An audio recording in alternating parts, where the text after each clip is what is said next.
Hey, this is Duo from the future. Before this video begins, I would like to say that today apparently we are sponsored. I would say finally, but it's MMOtimer.com. I was sponsored by them in the past and I decided to pick up the offer again because why not? It's very related to Black Desert.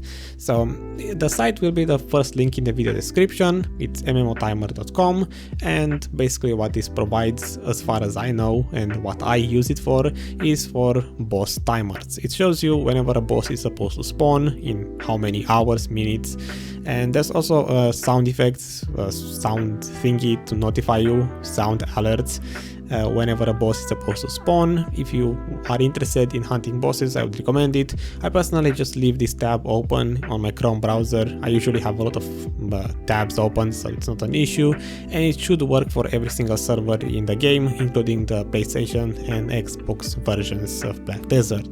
So check it out. Once again, first link in the video description, and now let's get back to our topic. To all of you who keep saying that I don't review high-end spots, well, that's about to change, because welcome to the spot breaking for Kratuga ruins or Kratuga ruins. I hate the official name. Up until a couple of days ago, I kept calling it Kratuga ruins just because it rolls off the tongue better. That's probably what I'm gonna keep saying, but the official name, Kratuga ruins, however you pronounce that, that's a topic for today. We are going to be discussing about more or less what the money I made there, as always trying to stack as many drop buffs as possible. So in this case we have once again a Massive Blessing for 20% drop rate, the Arsha server buff, which in this case is just a 50% drop rate buff from the anniversary event, so no Arsha but the exact same buff, and also a 50% loot scroll, because I figured it wouldn't be worth it to use the 100% ones here, but you know, that's the basics. So a 50% loot scroll as well. So with that, it's time to see how much money I made here. Usually with this amount of buffs, I expect 100 plus millions per hour to find a spot worth it, in my opinion. And today I spent here about 5 hours in total, because if you remember from my previous videos from this series, if I don't see a potential in a certain area, I'm going to stop after 5 hours, because I would like to move on to the next area as soon as possible. Kratuga ruins for today, it didn't really seem to be that good in my opinion. Then again, maybe it's just me, maybe I'm not grinding properly. On the next couple of videos for the series, I'm going to be covering areas like Hystria, Akman, for today this place, maybe Stars End as well. So I'm getting into the high-end areas where you actually need to know how to rotate skills, you need to know how to pull monsters. And for me, since I'm kind of new to this type of grinding, obviously I'm not going to be super efficient, especially since I just rerolled to Guardian, so you know, new class as well. You know, the drop rate, the trash per hour can be higher than what I got, but with what I have, my current knowledge, these are my results. So I'm going to begin first with my gear, because if people don't know it already, I basically currently have 261 main weapon AP, 265 awakening AP, which isn't amazing, but it's decent for my Guardian. In terms of DP, I actually had some leftover money after I rerolled from Mystic, and I decided to not wait until I make like 8 billion plus to get to 269 AP, and I spent the leftover silver into some DP gear. I went for a Tet Narc. I'm not sure if for this area in particular I had the Khafra stones as well, but I placed some more Khafras in my armor. These days currently I am grinding Hystria, so that's the next area I will be testing, and for that I have 325 DP, so I went up in DP a little. I'm mentioning this because in my opinion it's, I guess, above average DP in a way, and monsters here do hit very hard, and I feel like you do need about 320 DP, maybe more, to grind here safely. There were times when I would get CC'd. Monsters here do have either bound or knockdown, not sure which one of those, but they do have the knockdown animation, and once you do get knocked down, you can sometimes get CC chained, like they knock you down once and then they bound you again, and if that happens, it's a very high chance that you might die to these monsters. As I said, currently I'm grinding Hystria, and compared to Hystria, I do realize monsters here at Kratuga ruins or Kratuga ruins, these do hit harder. In my Guardian's case, I never died. I will say I never died, maybe because Guardian is a tanky class, maybe because of my DP, but sometimes I would get down to like 10% HP from full HP, and I feel like other classes would die in this scenario. So do keep that in mind if you want to come here to grind. Monsters do hit very hard. Now for rotations, first let me show you how you enter this place. So if you don't know, basically it's an area around Media, around Hystria ruins, I believe it's named.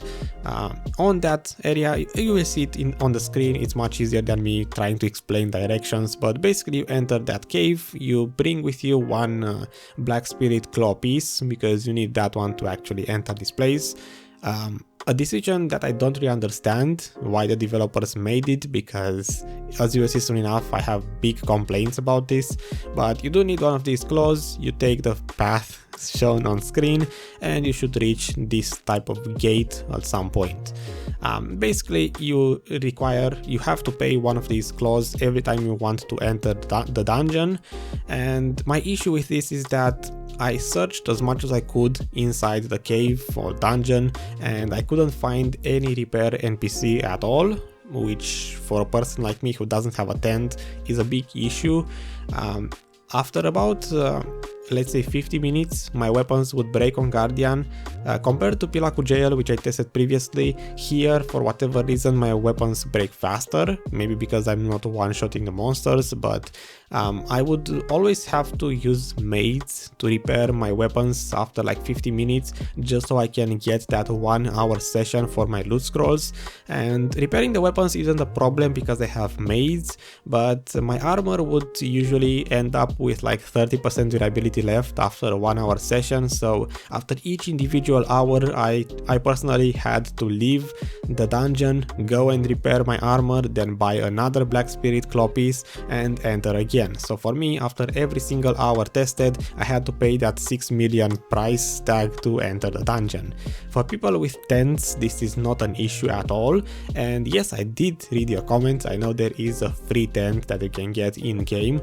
I got that one after I moved on into Hystria, so you will not see it in this video, but I did get a free tent, and for that one the repair anvil only lasts 24 hours and you actually have to craft the next one. You don't buy it from an NPC, and because of that crafting the anvil part, I don't see the free tent as being a very viable option.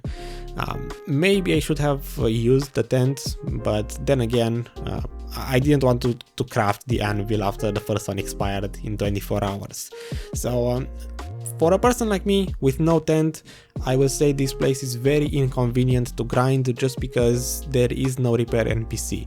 I hope they add one in the near future because this place desperately needs one, especially because of that entrance fee into the dungeon. So that's more or less it in terms of my, I guess, complaints and presentations. At this point, my mystic should be my guardian should be inside the dungeon, and from here I guess I could show you the rotations. So I managed to find 3 rotations for this place. Out of those 3 rotations, only the last one, in my opinion, is good in a way. One of the reasons why my trash per hour, as you will see later in the video, was lower is because since I do have to get used to a rotation and to skill rotations in general, I started with a pretty low trash per hour value with about 4000 trash per hour with the loot scroll in the first hour, and it gradually got better and better as I changed the rotations and slightly adjusted my skill rotations, up to the last session, the 5th one, where I had almost 5000 trash per hour. So I started with 4000 and ended up with 5000 trash per hour, which is quite a big jump. And after learning a couple of after my Hystria sessions, the next video, Nowadays I do have a decent understanding of how to rotate skills properly, better than I did for this video, and if I return here to grind again maybe another 5 hours, I'm sure I could pull maybe almost 5,500 trash per hour, maybe, but that depends a lot on the rotations. So as I said, there are 3 rotations. The first 2 that I grinded on almost always had respawn issues, so there were not enough monsters on the rotation that I chose, which might not be an official rotation. Monsters would never respawn in time, and that's the main reason why I kept on switching rotations up until I got to this one, which hopefully by now it's on the screen. The third rotation, which is the only one I will recommend, because this is the only rotation where I got to grind or to get almost 5,000 trash per hour, and where I didn't really have respawn issues. If I remember correctly, there were some times when monsters would just barely respawn in time, but in general I don't remember this rotation to have respawn issues, at least for my 5,000 trash per hour clearing speed. If you clear faster, obviously you will have problems, maybe. So besides that, there's one more thing which I don't understand how it works. At some random points while grinding, there is this message appearing on the screen saying that an intruder was detected, level 1 security, whatever, and it starts spawning a couple of more monsters, which seemed interesting at that time.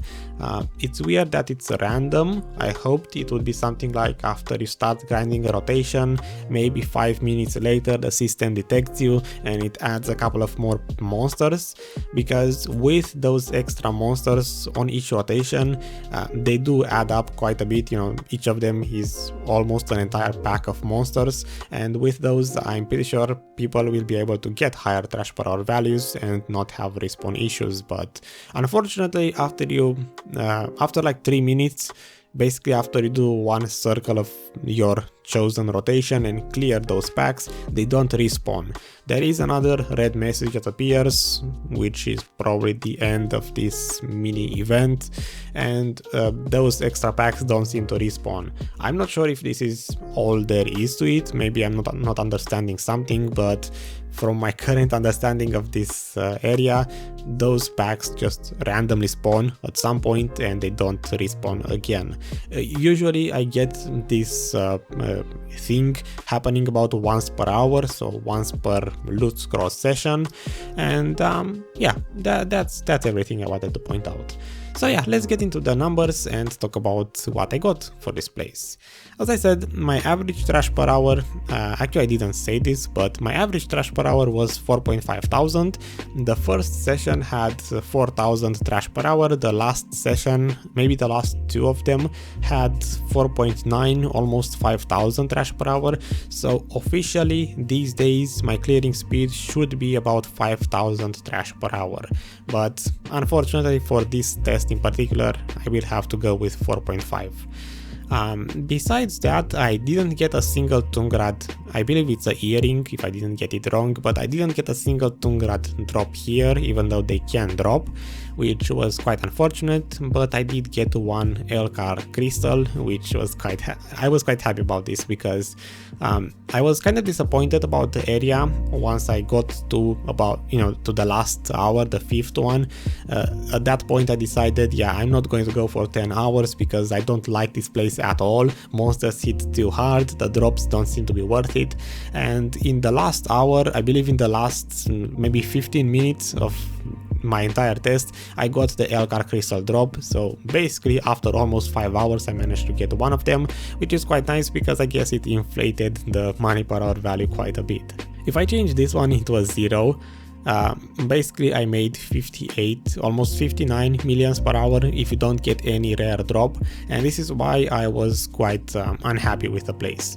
It seems to be very RNG based. If you don't get an Elkarr Crystal drop, if you don't get a Tungrad drop, then you're looking at below 60 millions per hour, maybe with the 5,000 trash per hour clearing speed, let's say 60 to 65 millions per hour without any rare drops, which is quite bad in my opinion, especially since I had, as I said, Loot Skull, Council Blessing, Arsha.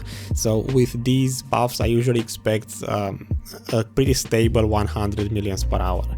If you do get the Elkarr Crystal, it jumps up to 85, almost 86 millions per hour, so that's quite a big jump, assuming that you can get one of these in 5 hours, so 2 of them per 10 hours. Seems unreasonable, but I left it like this just because I didn't get a single Tungrad, so hopefully the no Tungrad and 1 Elkarr kind of balances out my income. Most of your income here will come from either Tungrad drops or Elkarr Crystals. The trash, I would say, is maybe about a third of your income. It is quite valuable, but in my opinion the trash needs a buff because I will say right now, as a spoiler, Hystria's trash is a lot better. It's twice the value, and you do get you don't get 2.5 thousand trash per hour, you know, basically half of what I got here. So at Hystria I'm making way more money from the trash, and I believe this place needs a trash drop rate buff or a trash value buff, because at the end of the day I remember this place was supposed to be an intermediary grinding spot before you are able to grind Akman and Hystria. So you're supposed to come here before Akman or Hystria, which means that these monsters are supposed to hit to have lower damage, yet they have higher damage, and the income here is supposed to be maybe just as good or almost as good, but basically I wouldn't recommend this place over Hystria or Akman at all. Unless you are very lucky with the Elkarr Crystal drops, I just wouldn't recommend this place at all. You do get some blackstones here and there. You get forbidden books instead of the scrolls, the PILA scrolls, which are only worth 1 million a piece, so you know they are not as profitable as the Valencia scrolls, and just in general you really don't get a lot here. You will only see most of the time blackstones, forbidden books, trash, and maybe a rare drop here and there if you are lucky. So that's about it. That's my experience with this place. I honestly stopped at 5 hours purely because I got annoyed by the fact that I need a tent to grind here. You know, paying 6 millions to enter the cave every single time is really annoying, and the only reason why I did 5 hours is because of this video. Otherwise I would have probably left after like 2 or 3 hours. So that's my experience with Kratuga ruins. I hope it's as close as you will get. Basically what I'm going to say is, if you don't have experience with grinding Akman, Hystria or other high-end spots, you will probably get the same result as me. You will start with a lower trash per hour value, maybe 4,000 like me. You will slowly get up to maybe 5,000 trash per hour like I did, you know, slowly learning the place, learning the rotations, and after a couple of hours you might just get annoyed and leave because the spot in my opinion doesn't seem to be that good. And it kind of shows, because I only saw like 2 people, while in these 5 hours I only saw like 2 people inside the cave. So yeah, I'm gonna leave it here because I don't want to drag this too long. Thanks for watching, I hope you enjoyed it. I hope I'm starting on a pretty decent note, I suppose, with high-end spots. Let me know in the comments what is your experience with Kratuga ruins. Do you get higher trash per hour, more than 5,000 with a normal loot scroll? Do you see this place as being better than Akman or Hystria? Let me know, I'm curious. Until next time, stay happy, keep on grinding, keep on enhancing, and goodbye.